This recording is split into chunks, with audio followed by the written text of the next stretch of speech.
Chapter 6 Safe On. Mario took a IRT locker subway downtown. He held the matchbox up at the level of his chest so the cricket could see out. This was the first time Chester had been able to watch where he was going on the subway. The last time he had been buried under roast beef sandwiches. He hung out of the box, gazing up and down the car. Chester was a curious cricket, and as long as he was here and near, he meant to see as much as he could. He was staring at an old lady wearing a straw hat, wondering if the flowers on it were rare, and if they were what they would taste like. When the train lunged to the halt, most people who first ride the subway. Chester wasn't used to absurd stops.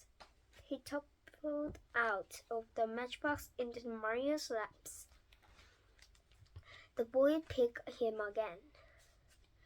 "You got to be careful," he said, putting his finger over the open end of the box so there was just enough room for Chester to poke his head out.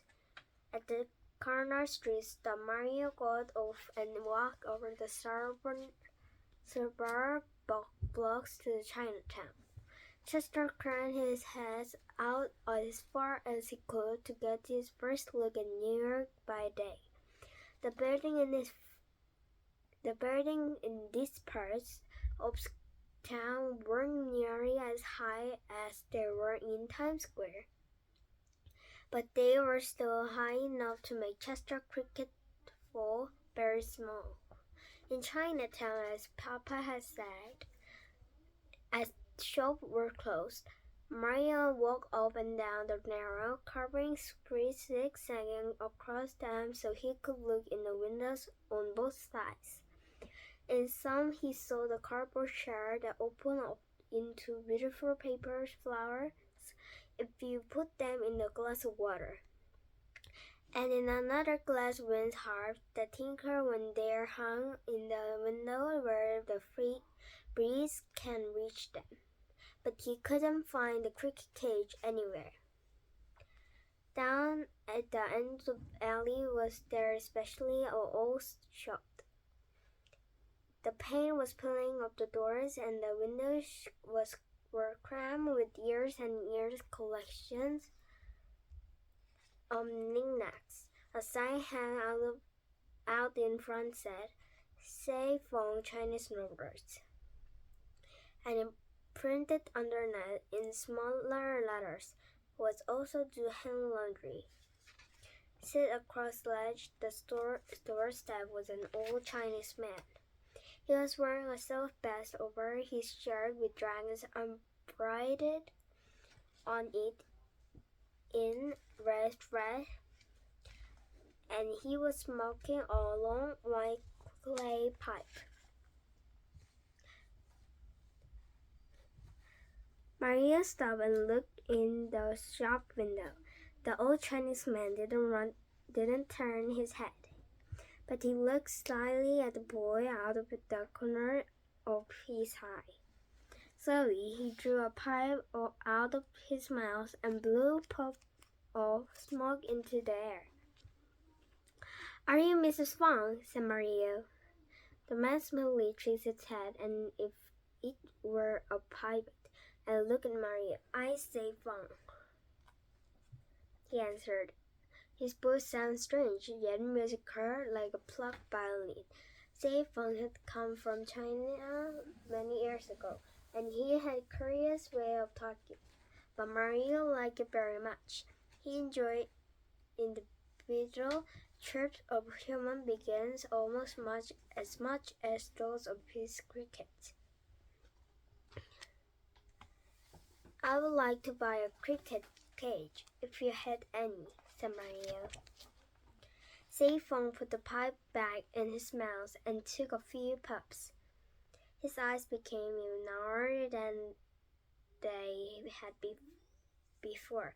"You got a cricket?" he asked finally in a voice so soft that Mario could hardly hear it. Yes, it is, said Mario. Here it is. He opened the matchbox. Chester and Sei Fang looked at each other. Oh, very good, said Sei Fang, as a remarkable change came over him. He suddenly became very lively, almost dancing a jig on the sidewalk. You got a cricket, very good. He was laughing delightedly. Mario was startled by Sei Fang's quick change. I want to buy him a house, he said. Call me shop, please, said Sei Fang. He opened the door and they both went in. Mario had never seen such a cluttered room. It was a jumble of Chinese odds and ends. Everything from silk gloves to chopsticks to package of hand laundry littered the shelves and chairs, and there was a sweet smell of incense in the air. Sei Fang brushed a pile of Chinese newspapers to the floor. You sit, please, he said, motioning Maria to the chair, and he cleared. I'll be back soon. And he disappeared through a door at the back of the shop. Mario sat very quietly. He was afraid that if he moved, he would be buried under an avalanche of Chinese novels.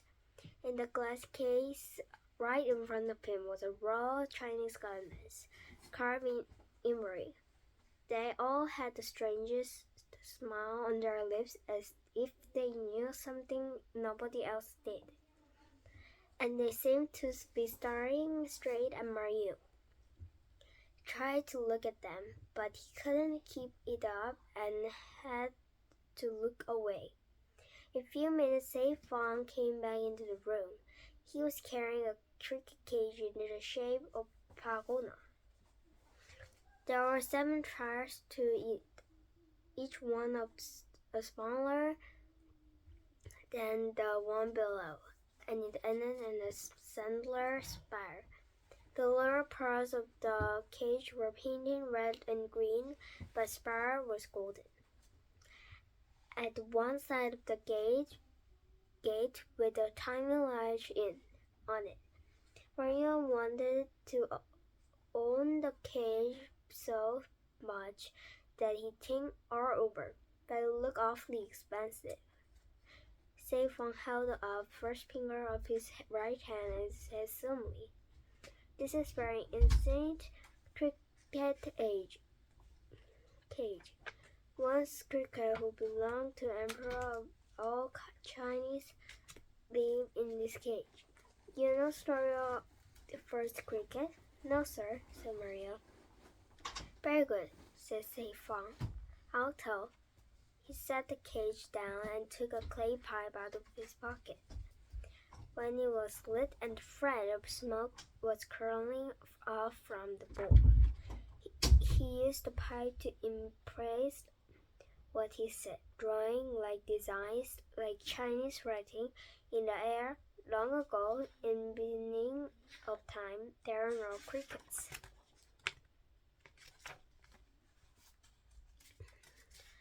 But was a very wise man, who knew all things. This man has named Hishi Shinai of smoke only truth. All secrets were open to him. He knew truth of animals and men. He knew desire of flowers and trees. He knew distinctly of sun and stars. And Chara was a single page from him to read. And the high gods who live in palace at summit of heaven loved his Shinai because of truth he spoke. Now from many lands came men to hear their fate from Hishi Shinai. To one he said, You very good man. Live long as cedar tree on the mountain inside. To other he said, You weak man, die soon, goodbye. But to a man Hishi Shinai speak only truth. Of course, big man most unhappy when hear was he, she? So I said, they think I'm weak man now. Everyone know how weak I am. So altogether, Wingman decided to kill Hishi Shuai. Hishi Shuai know very well they won't kill him. He know everything, but he not care.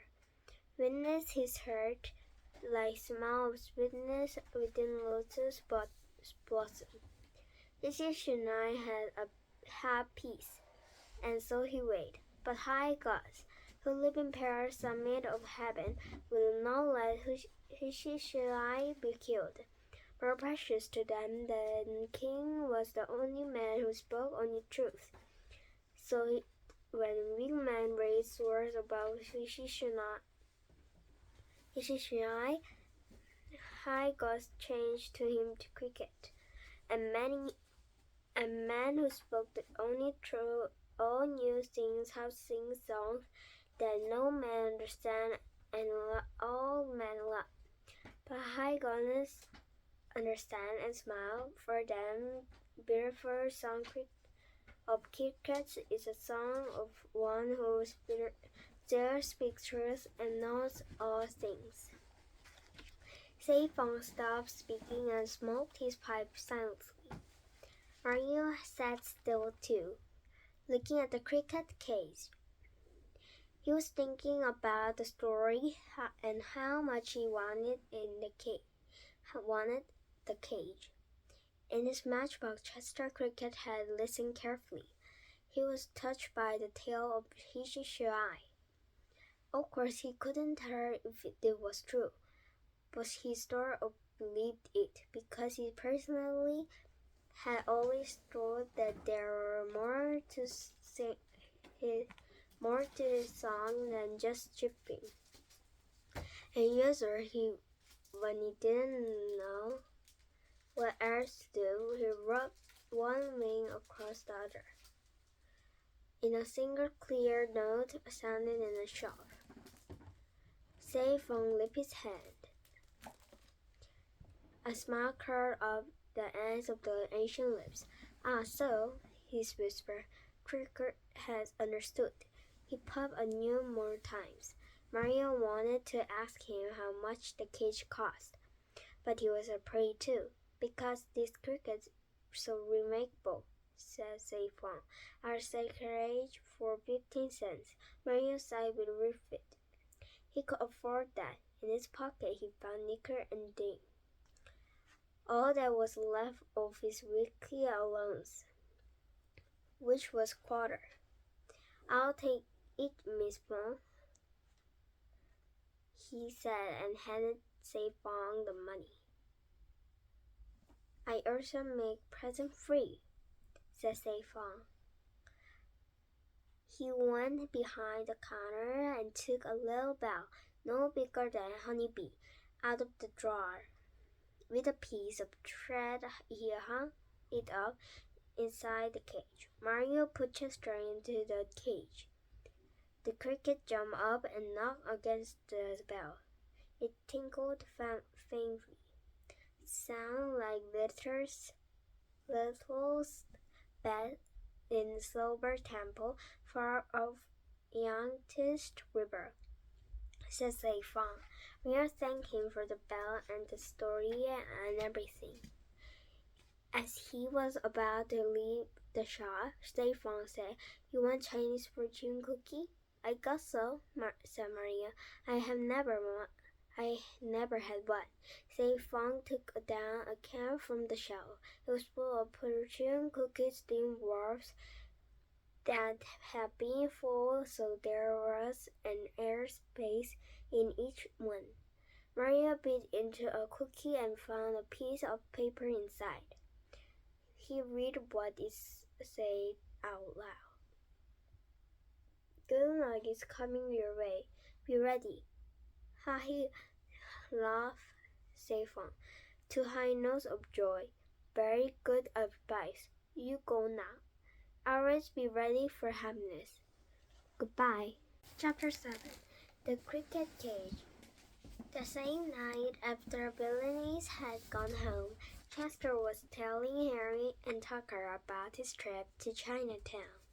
The cat and the mouse were sitting on the shelf outside, and Chester Cricket was couched under the bell in the cage. Every minute or so, Tucker would get up and walk around the other side of the pagoda.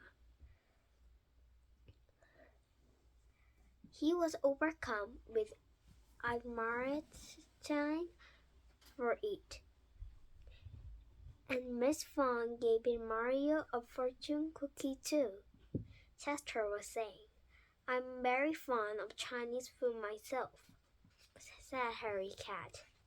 "I often browse through the garbage cans down in the Chinatown."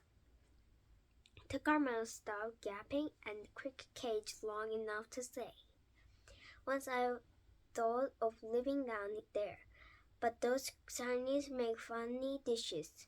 They make soup out of birds' nets and stew out of shark fins. They could make a soupful out of the mouse." I decided to stay away. A low rumble of chuckle came from Harry's cat's throat. "Listen to the mouse," he said, and gave Tucker a pat on the back, then sent him running over and over.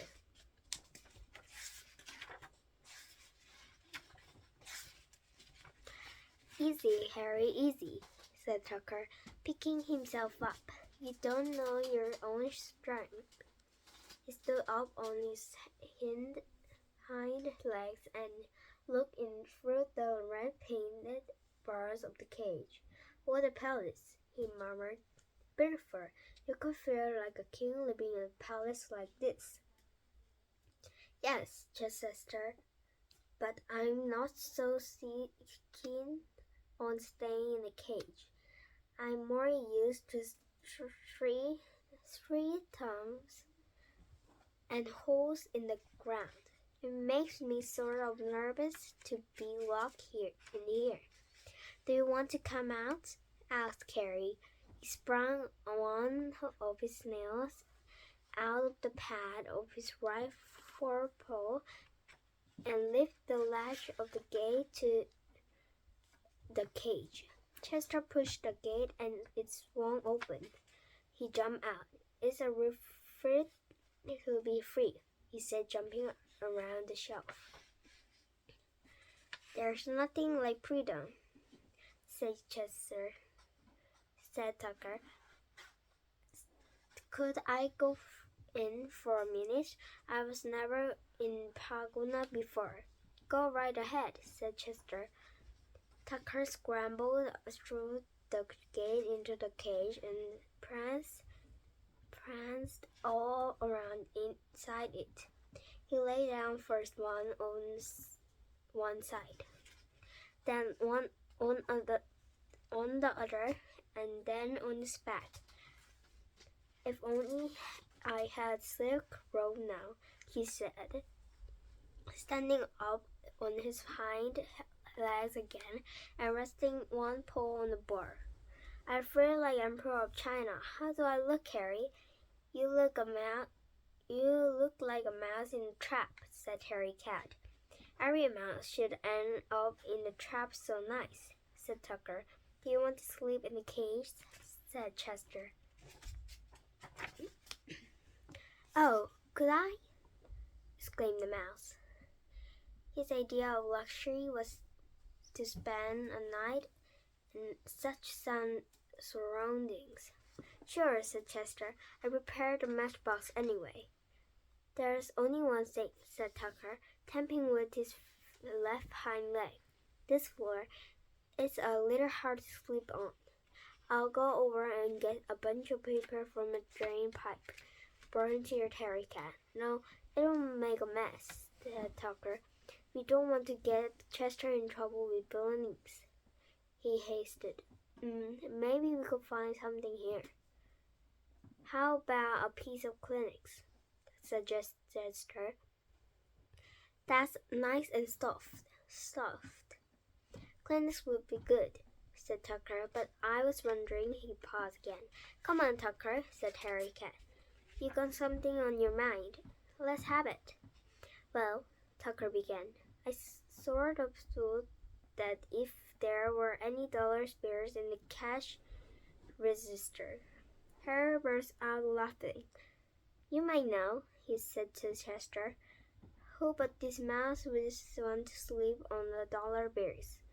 Chester jumped into the cash register drawer, which it was open at its user. There's a few dollars in here, he called out. Plenty to make a mattress, said Tucker Mouse. Pass some in, please.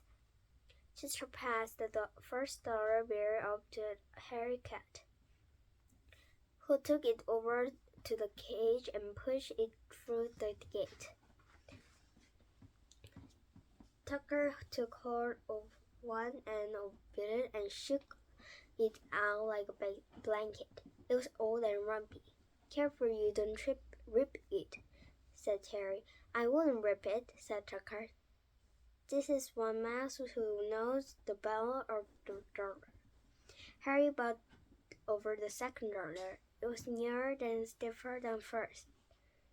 Let me see, said Tucker. He lifted a corner of each bill, one in either paw. This new one can go to the bottom like a crispy clean sheet, and I'll pull the old one over for a cover. Now, a pillow is what I need. Please look at the cash register again. Harry and Chester searched the compartments of the open drawer. There was a little loose change, but not much else. How about 50-cent piece, said Harry. Too flat, answered Tucker Mouse. The rear half of the drawer was still inside the cash register. Chester crawled back. It was dark and he couldn't see where he was going. He fell around until his head bumped against something. Whenever it was, it seemed to be big and round. Chester pushed and shoved and finally got back out into the dim light of the newsstand. It was one of Mama Blenny's earrings shaped like a seashell, with sparkling little stones all over it. Would an earring do? He shouted to Tucker. Well, I don't know, Tucker said. It looks as if it is covered with diamonds, said Harry Cat. Perfect, said Tucker. Send it along. Harry lifted the earring into the cage. Tucker examined it carefully, like Gerard. I think these are fake diamonds, he said at last. Yes, but they're very pretty, said Chester, who had jumped up beside them. I'll got to, said Tucker. He lay down on his side on the new dollar bill, rested his head on the earring, and pulled the old dollar up over him. Chester and Harry heard him draw a deep breath of contentment. I'm sleeping on money inside the palace, he said. It's a dream come true. Harry kept purring his clucker. Good night, Chester, he said. I'm going to back to the drain pipe, where I can stretch out. He jumped to the floor. Good night, Harry, Chester called, soft and silent as a shadow. Harry slipped out of the opening inside of the newsstand and glided over to the drain pipe. Chester hopped into his matchbox. He had gotten to like the feeling of the clinics. It was almost like a spongy wood of his old tree stump and felt much more like home than Cricket Cage. Now they each had their own place to sleep. "Good night, Tucker," Chester said. "Good night, Chester," Tucker answered. Chester Cricket burrowed down deeper into the clinics. He was beginning to enjoy life in New York just before he fell asleep. He heard Tucker Mouse signing happily in the cage.